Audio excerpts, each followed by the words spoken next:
오늘은 에레미야 24장입니다.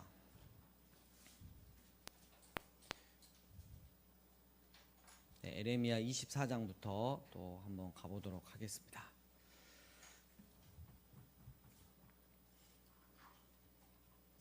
24장 그 1절에 바벨론의 느부갓네살 왕이 유다 왕 여호야김 아들 여고냐와 여호야김 아들 여고냐는 그분 누구죠? 여호야긴이죠. 유다 고관들과 목공들과 철공들을 에루살렘에서 바벨론으로 옮긴 후에 여호와께서 여호와의 성전 앞에서 놓인 무화과 강주리 두 강주리를 보이셨는데 하나는 아주 나빴고 하나는 아주 보기 좋았다는 거예요. 근데 이 좋은 거는 뭘 뜻하냐? 5절에 보니까 이스라엘의 하나님 여호와께서 이와 같이 말씀하시니라. 내가 이곳에서 옮겨 갈대아인의 땅에 바벨론의 땅에 이르게 한 유다 포로를 이 좋은 무화과 같이 잘 돌볼 것이다. 그래서 징계로 나라가 망해서 바벨론의 포로로 끌려가지만 그 징계 가운데서도 하나님께서는 이스라엘 백성들을 좋은 무화과처럼 잘 돌보실 것이라는 거. 그러니까 우리가 징계를 달게 받을 때 하나님께서 이렇게 우리를 대우를 해주세요. 근데 7절 말고 8절에 보면 내가 유다의 왕 시드기야와 그 고관들과 예루살렘의 남은 자로서 이 땅에 남아있는 자와 애굽 땅에 사는 자들을 나빠서 먹을 수 없는 이 나쁜 무화과 같이 버리되 그랬어요.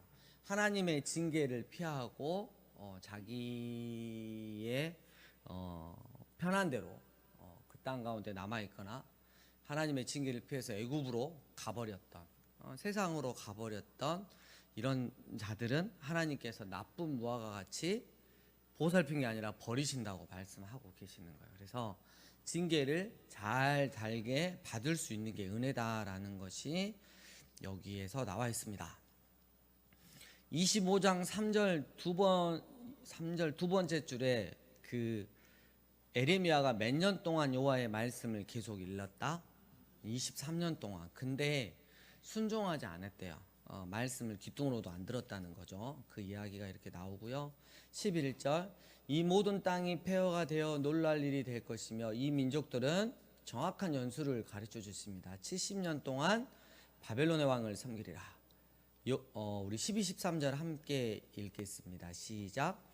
여호와의 말씀이니라. 70년이 끝나면 내가 바벨론의 왕과 그의 나라와 갈대아인의 땅을 그 죄악으로 말미암아 벌하여 영원히 폐허가 되게 하되 내가 그 땅을 향하여 선언한 바 곧 에레미야가 모든 민족을 향하여 예언하고 이 책에 기록한 나의 모든 말을 그 땅에 임하게 하리라. 아멘. 구체적으로 더 이렇게 말씀을 해주고 계십니다. 넘어가겠습니다. 네. 26장으로 넘어가겠습니다. 에레미야서를 기록한 사람은 누구일까요? 네. 뒤에 보면 나오죠. 이사야를 기록한 사람 이사야 막 계속 이러니까 에레미야는 에레미야 이렇게 당연한 거죠. 네. 서기관 바룩이죠. 들어보셨죠? 예. 가지고 그 요아김이 막 쭉 뒤에 보니까 그 기록을 막 이렇게 다 불러 태우잖아요. 그러니까 더 그 악행까지 더해서 기록했던 이 사람이 바로 이렇게 에레미야를 따라다니면서 기록했던 사람이 바로 서기관 바울입니다. 바울이란다. 바룩입니다. 정신이 없습니다. 26장 8절 에레미야가 여호와께서 명령하신 말씀을 모든 백성에게 전하기를 마침에 제사장들과 선지자들과 모든 백성이 모든 사람들이 에레미야를 붙잡고 이르되 네가 반드시 죽어야 하리라. 하나님의 말씀을 하나님의 마음으로 있는 그대로 전달했을 뿐인데 에레미야를 향해서 심지어 같은 급에 있는 선지자들과 제사장들까지도 너는 죽어야 하리라 이렇게 말하고 있는 거예요. 여러분은 어떠세요? 하나님의 뜻 가운데 하나님 말씀에 순종하고 하나님 말씀을 그대로 전하고 그렇게 살아갔는데 돌아오는 게 하물며 교회 안에 있는 모든 사람들로부터 넌 죽어야 하리라 이런 이야기를 들으면 여러분 어떠겠어요? 에레미야는 그런 이야기를 지금 듣고 있는 거예요.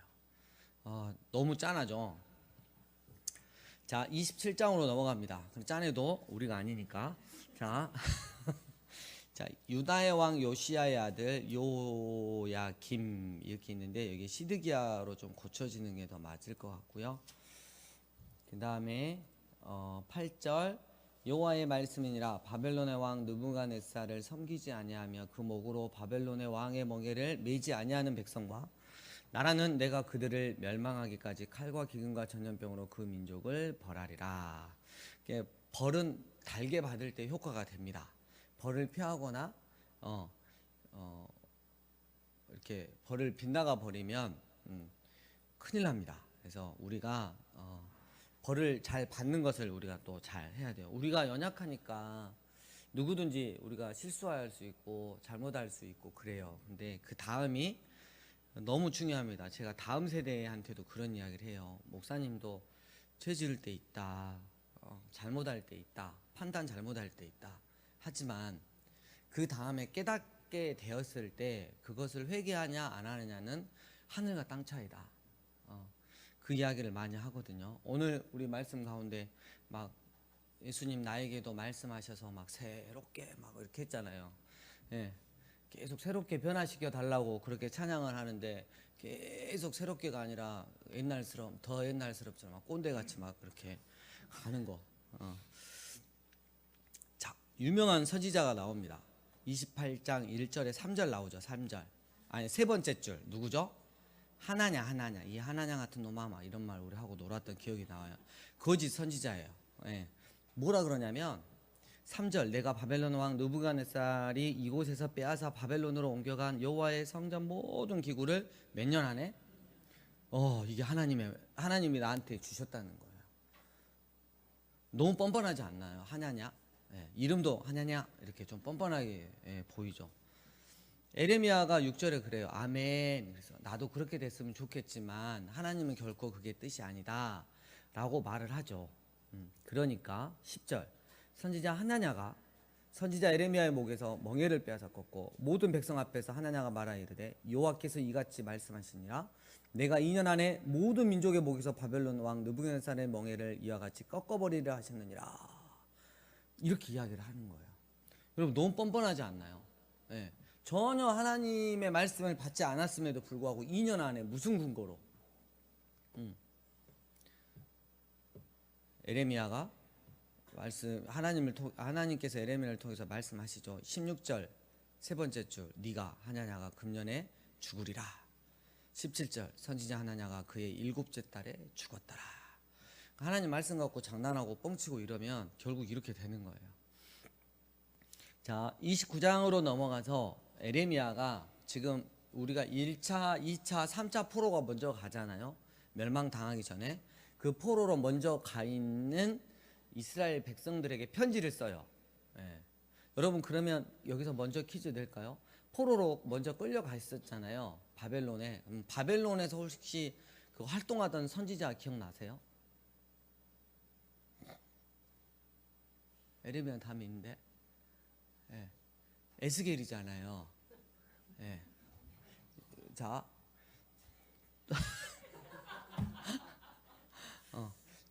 또 퀴즈를 냅니다. 신약 성경 예수님 특히 사복음서에서 한 번도 말씀이 인용되지 않는 그 구약 성경은 어디일까요? 방금 말했잖아요. 에스겔. 백양 집사님 지금 강민이 뒤에 숨으셔가지고 딱 확실히 알면 이렇게 고개를 내밀어서 답을 하고 모르면 강민아 몸을 이렇게 흔들어 이렇게 보이게 알았지? 자 이렇게 말합니다. 10절 여호와께서 이와 같이 말씀하시니라 바벨론에서 70년이 차면 내가 너희를 돌보고 나의 선한 말을 너희에게 성취하여 너희를 이곳으로 돌아오게 하리라. 여호와의 말씀이니라 너희를 향한 나의 생각을 내가 아나니 평안이요 재앙이 아니니라 너희에게 미래와 희망을 주는 것이니라. 그럼 부모님 마음이 자식을 향한 부모님 마음이 기본적으로 이렇잖아요. 목회자도 마찬가지겠죠. 성도님들을 향한 마음, 교사가 학생들을 향한 마음이 기본적으로 이런 마음인 거죠. 내가 너에게 재앙을 주는 게 아니라 평안을 주기 위해서고 하나님을 제대로 만났을 때 누리는 그 행복을 누리기 위함이다 라고 이야기를 하는 것이죠. 자, 24절로 넘어갑니다. 24절. 너는 편지를 이렇게 써요. 그러니까 에레미야가 바벨론 포로로 끌려갔던 그 사람에게 편지를, 이렇게 포로들에게 편지를 썼잖아요. 거기서 누가 다시 이 예루살렘 쪽으로 편지를 다시 써요. 무슨 내용이 뭐냐면, 아니 에레미야가 거기서 집을 짓고 편안하게 하나님 징계를 잘 받으라고 빨리 돌아오리라, 이게 아니라 70년 동안 그렇게 포로 생활을 하라고 한다고, 그 입을 좀 쳐보라고 그 편지를 씁니다. 에레미야는 이래도 욕먹고 저래도 욕먹고 너무나 이렇게 짠합니다. 자, 31장으로 넘어갑니다. 오늘은 31장 31절 3.1.3.1입니다. 3.1.3.1. 여호와의 말씀이니라. 보라, 날이 이르느니 내가 이스라엘 집과 유다 집에 서의 언약을 맺으리라. 내 언약은 내가 그들의 조상들의 손을 잡고 애굽 땅에서 인도하여 내던 날에 맺은 것과 같지 아니할 것은, 내가 그들의 남편이 되었어도 그들이 내 언약을 깨뜨렸음이라. 여호와의 말씀이니라. 그러나 그날 후에 내가 이스라엘 집과 맺을 언약은 이러하니 곧 내가 나의 법을 그들의 속에 두며 그들의 마음에 기록하여 나는 그들의 하나님이 되고 그들은 내 백성이 될 것이라. 하나님 수준의 부흥을 지금 이야기하고 있습니다. 그래서 참 이스라엘 집과 참 유다 집의 새 언약을 맺으리라. 바벨론 포로에서 돌아오는 1차적인 그런 상징적인 거 말고 2차적인 게 나왔죠. 바로 십자가 언약을 말하고 있습니다. 그래서 너희들은 불가능하지만 나의 은혜로, 나의 절대적인 주권으로 너희는 내 백성으로 만들겠다. 너희 마음판에 하나님의 말씀을 기록하고 새기도록 하겠다. 이게 하나님의 그 주권이요, 하나님께서 우리에게 주시는 일방적인 그런 언약인 거죠. 너무 감사한 거고요. 자, 32장으로 넘어갑니다. 유다의 시드기 왕 10째 곧 느부갓네살 18째 해에 여호와의 말씀이 예레미야에게 임하니라. 그때 바벨론 군대는 예루살렘을 에워쌌고 선지자 예레미야는 유다의 왕의 궁중에 있는 시위대들의 감옥에 갇혔으니. 말 그대로 예루살렘이 에워쌈을 당했습니다. 이제 곧 멸망하겠죠. 근데 그때 예레미야는 어디 있다고요? 감옥에 있습니다. 여기쯤 오면 제가 항상 시적인 거 말씀하는 거 기억나세요? 어느 시인은 오래오래 피는 것이 아니라 봄을 먼저 아는 것이 꽃이라고 하였다. 뭐 이렇게 해야 되는데, 뭔 소리 하는 거예요 지금? 올해도 피워야지. 얼마 주고 산 건데 빨리 주고, 뭐 이거 아니고. 참으로 에레미야의 삶이 그러한 것 같습니다. 당대의 풍성한 사역을 이루어낸 이들이 아닙니다. 하나님이 가져오실 놀라운 회복의 날을 먼저 바라보고 기대합니다. 하나님의 날을 바란다는 것은 오늘의 현실을 정상적으로 여기지 않음을 의미하죠. 다른 꿈을 꾸는 것이 일체 불가능해 보이는 현실 속에서 하나님이 주신 미래를 붙잡고 살아간다고 할 때 그것은 구체적으로 어떤 모습을 띠게 될까? 그게 바로 32장에 쭉 나옵니다. 그래서 한번 이렇게 쭉 이렇게 읽어보시고요. 32장 15절 두 번째 줄, 사람이 이 땅에서 집과 밭과 포도원을 다시 사게 되리라. 그러니까 포로 생활이 끝나면 돌아오겠다는 거. 여러분, 이제 멸망해 가는 이스라엘이에요. 남유다예요. 이제 멸망해 가요. 70년 포로 생활이 끝난 것도 아니에요. 이제 70년 포로 생활이 제대로 시작이 되는 그 시점에서 그 포로 생활이 끝나고 하나님의 징계가 끝나고 다시 돌아와서 일반적인 매매 생활과 사회 생활을 하고 서로 다시 화목하게 지낼 수 있는 것을 먼저 봤다는 거예요, 에레미야는. 근데 대부분의 사람들은 다른 선지자들까지도 뭐냐면 일단 하나님의 징계는 싫은 거야. 그리고 절대 하나님의 영광이 머물러 있었던 그 여호와 하나님의 성전이 있었던 예루살렘은 절대 망하지 않을 거. 왜? 하나님이 계시니까. 하나님의 영광이 머물러 있으니까. 그러면서 절대로 에레미야 선지자의 말을 듣지 않았던 이 그들과 너무 비교가 되는 거죠. 그래서 우리가 믿음의 눈으로 이미 앞에 이루어질 것들을 미리 바라보고 아멘할 수 있는 그런 자들이 되어야 한다는 것입니다.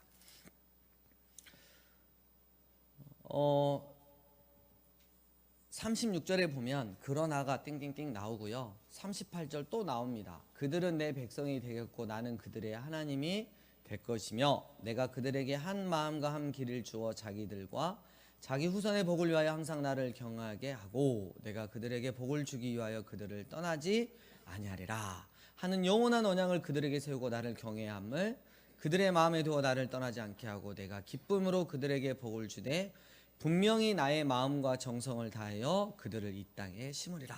하나님이 딱 약속하시는 거죠. 애언자, 믿음의 사람, 그는 세상의 흐름과 풍조에 상관하지 않고 현실의 조건과 상황에 좌우되지 않고 하나님의 약속을 믿고 살아가는 자가 진정한 그리스도인이 되고 애언자가 될 것입니다. 화려한 꽃들이 하나도 피기 전에 찬바람 오고 가는 산 허리에 쓸쓸하게 피는 꽃이 있다고 합니다. 그 꽃 이름은 뭐죠? 저랑 성이 같아요. 여러분 대단하십니다. 진달래, 특히 연분홍의 이 진달래 꽃입니다. 봄의 선구자라고 그러죠. 우리가 믿음의 눈으로 그것을 딱 바라볼 수 있는, 여러분 우리가 연분홍의 진달래 꽃이 돼야 돼요. 자, 그리고 이제 34장으로 넘어갑니다. 34, 35, 36장은 한 덩어리로 이렇게 이루어져 있습니다.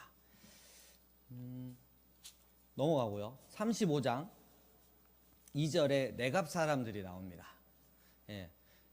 요야김 시대에 이 레갑 사람들이 있는데 에레미야가 이 레갑 사람들을 다 불러요. 방에다 모아놓고 이런 표현을 합니다. 한잔 해라 하고 포도주를 다 따라줬어요. 근데 레갑 사람들이 그 대표가 이야기를 하죠. 저희는 술을 먹지 않습니다. 6절 이유가 뭐냐 이랬더니 6절 두 번째 절 선조 요나답이 있는데요. 7절 너희가 집을 또 짓지 말며 파종도 하지 말며 포도원을 소유하지도 말고 너희는 평생 동안 장막에 살아라. 그리하면 너희가 머물러 사는 땅에서 너희 생명이 길리라. 세상에 욕심주고 사지 말라. 이런 걸 하면서 선조가 믿음의 조상이 아니라 자기들의 조상이 그렇게 이야기했는데 너무 단순하게 믿은 거야. 그래서 이거를 빗대어 가지고 뭘 이야기하냐면 에레미야가 이스라엘 백성들은 감히 하나님께서 명령하신 말씀도 안 듣는데 이 레갑 사람들은 믿음이 있는 것도 아니고 하나님을 믿는 것도 아닌데 어떻게 자기 조상의 한 말을 그렇게 목숨처럼 믿고 지키냐 이거죠. 비교가 너무 된다는 거죠.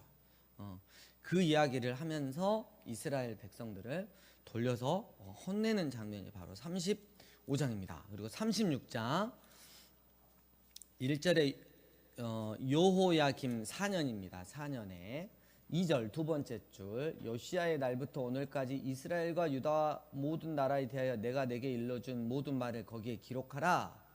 4절 이에 에레미야가 네리야의 아들 누구를 불렀다?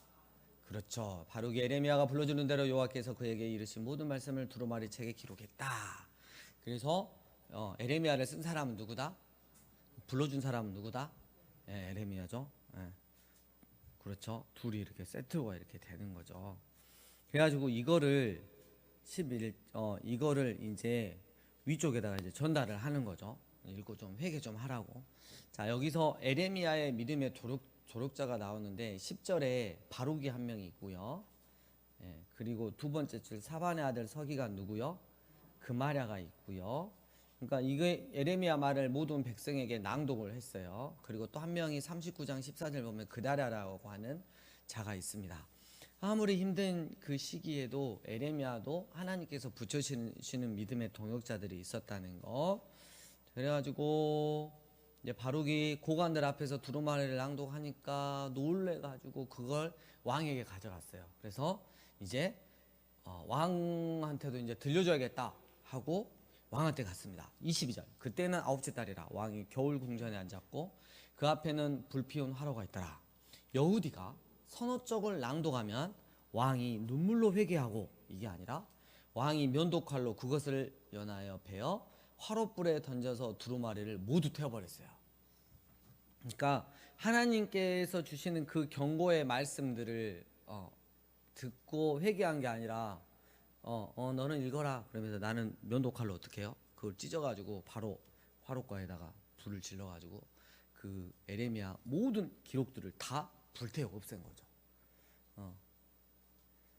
여러분 어떻게 될 것 같아요? 이 사람 하나님한테 심판 받겠죠. 근데 느낌상 23절을 보면 이게 불태워질 그 예루살렘의 왕궁과 성전이 딱 비치는 듯한 느낌. 네가 한 대로 내가 갚으리라 하나님께서 하시는 말씀 같죠. 그래서 27절 보면 에레미야가 말씀을 다시 씁니다. 왕이 두루마리와 바루기 에레미야 입을 통해 기록한 말씀을 불사른 후에 여호와의 말씀이 에레미야에게 임하여 이르시되 너는 다시 다른 두루마리를 가지고 유다의 요아김 왕이 불사른 첫 두루마리의 모든 말을 기억하고 플러스해서 요야김의 이 악랄한 행동들도 같이 폐역한 일들도 같이 적어라. 그래서 지금 이 내용들이 36장 내용들이 추가가 된 거죠. 32절 이에 에레미야가 다른 두루마리를 가져다가 네리야의 아들 서기관 바룩에게 주매 그가 유다의 요야김 왕이 불사른 책의 모든 말을 에레미야가 전하는 대로 기록하고 그 외에도 그 같은 말을 많이 더하였더라. 이렇게 이야기가 돼 있고요. 그 다음에 이제 37장부터 쭉 이제 마지막 이렇게 보면 예루살렘이 멸망해 가는 것을 볼 수 있습니다. 특별히 3절에 시드기야 왕 남유다의 마지막 왕인데요. 2절 두 번째 줄 보니까 선지자 에레미야에게 보내 청하면서 너는 우리를 위하여서 우리 하나님 여호와께 뭐해라? 그래요. 여러분 이게 있어요. 주님이 우리에게 맡기신 삶이 힘에 부칠 때 도저히 내 힘으로 해결할 수 없는 일을 만났을 때 우리는 전적인 하나님의 도우심을 구하며 다른 이들에게 기도 부탁을 할 때가 있어요. 하지만 종종 이 시디기야의 기도 부탁처럼 하시는 분들 때문에 여러분들도 그런 경험이 있을 거예요. 마음이 편치 않을 때가 있어요. 이거를 기도를 해줘야 되는 거야. 하나님의 뜻은 분명히 시드기야를 포함해서 징계를 받는 건데 바벨론을 물러가게 해달라고 문제 해결을 위해서 그냥 그렇게 기도 부탁을 하죠. 내 욕심과 내 뜻을 이루기 위해 다른 이들에게 기도를 부탁하며 스스로의 행동을 합리화하는 경우가 많기 때문이죠. 그런 모습을 목격할 때는 기도가 중요한 게 아니고 삶이 예배가 돼야 된다 말이 이렇게 올라오는 거죠.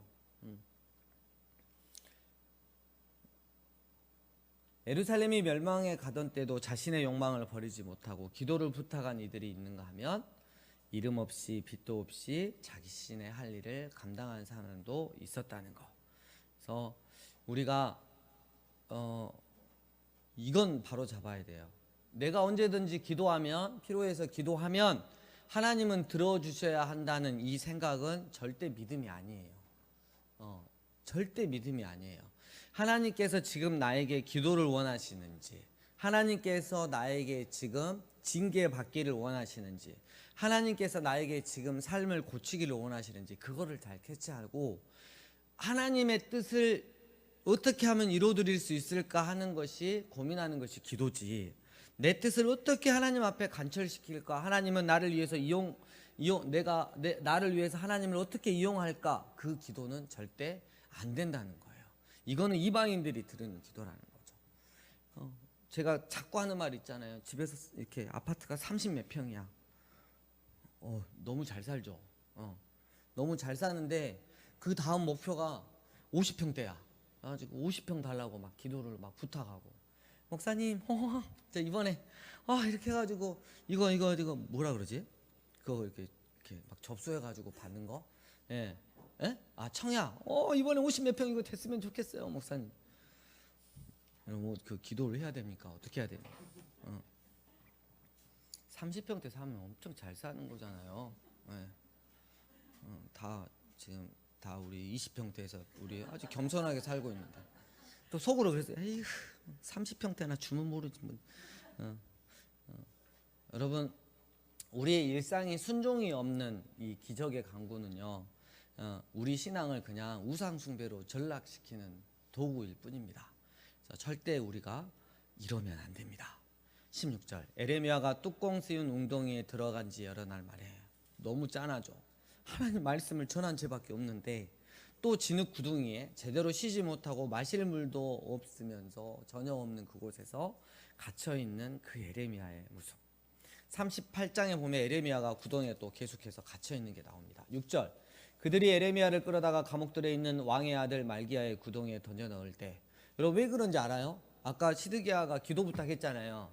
에레미야가 아이고 제가 기도하겠습니다 이렇게 한 게 아니고, 그게 아니라 왕이시여 하나님께서 이렇게 폐역하고 잘못했기 때문에 징계를 내리시고 때문에 바벨론으로 끌려가는 게 맞습니다 이렇게 이야기를 하니까 시드기야가 아이고 우리 하나님의 종 선지자님 제가 그 말씀을 받들겠습니다 이게 한 게 아니고, 야 에레미야 저 새끼 감옥에다 집어넣어버려 저 새끼 한 번도 내가 원하는 말 대답도 안 해줘 저 새끼 그냥 이렇게 하고 집어넣어버리는 거예요. 너무 짠합니다. 자 10절에 구스 사람이 나옵니다. 누구 나오죠? 에벳 멜렉이 나와요. 여러분 동그라미 쭉 쳐놓고, 우리 예전에 다윗 때 그 괜찮은 사람이 있었죠. 누구죠? 네, 상처 입을 때, 네, 그렇죠. 바르실레 있었죠. 네. 여기서는 에벳 멜렉이 있습니다. 에벳 멜렉. 네. 명령하여 이르되 너는 여기서 30명을 데리고 와서 선지자 에레미야가 죽기 전에 그를 구덩이에서 끌어내라. 왕한테 말해가지고, 이러다 우리 에레미야 죽습니다.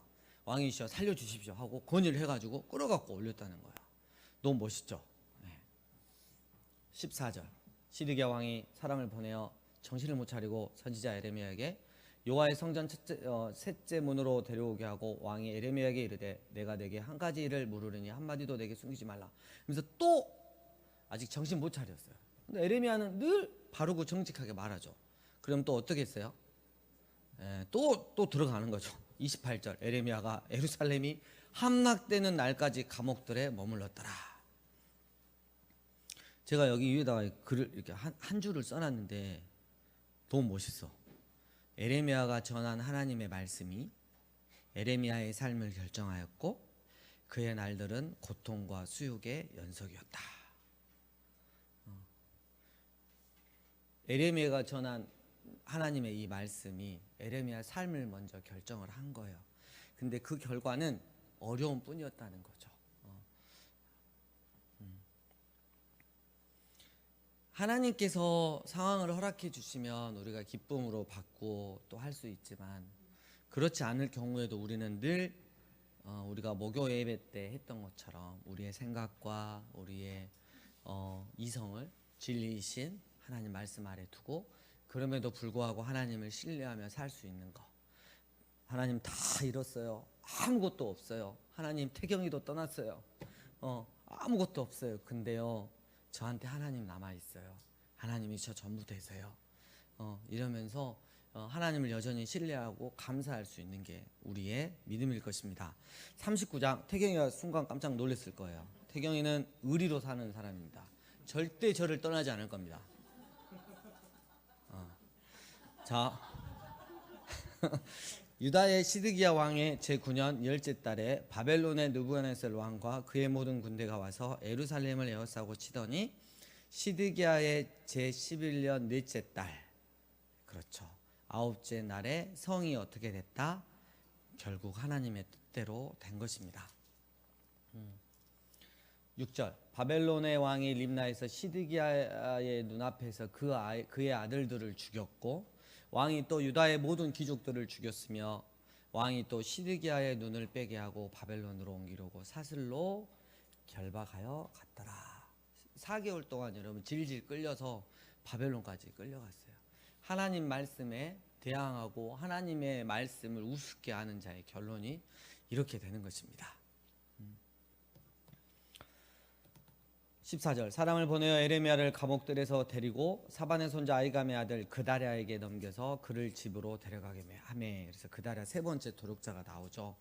여러분 아까 저기 방금 읽었을 때 모든 귀족들이, 유다의 모든 귀족들도 죽었어요. 근데 아까 제가 한 명 기억하라 그랬죠. 16절 구스 사람 누구요? 예, 그렇죠. 바르실레하고 같은 급입니다. 에벤멜렉.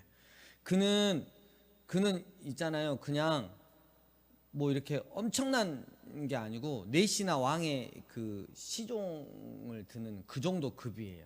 그래서 높은 지위에 있지 않았지만 하나님의 뜻을 바로 알았고, 이방인인데 하나님의 뜻을 바로 알았고 하나님의 참 선지자인 에레미야를 구해 주었어요.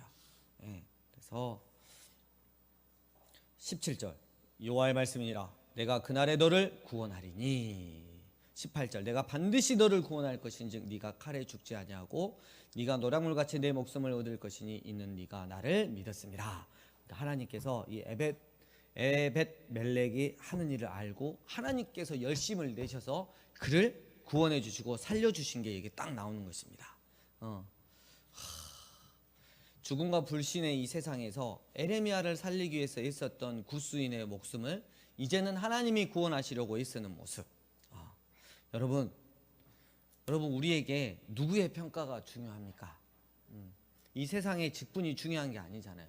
누가 진정 남유다 이 사람들이 하나님의 사람입니까? 아니면 이 구스인이 하나님의 사람입니까? 출신은 아무것도 중요하지 않습니다. 우리에겐 하나님의 평가가 남아 있습니다. 하나님 평가에 100점을 맞을 수 있는 여러분 되시길 주의 이름으로 축복합니다.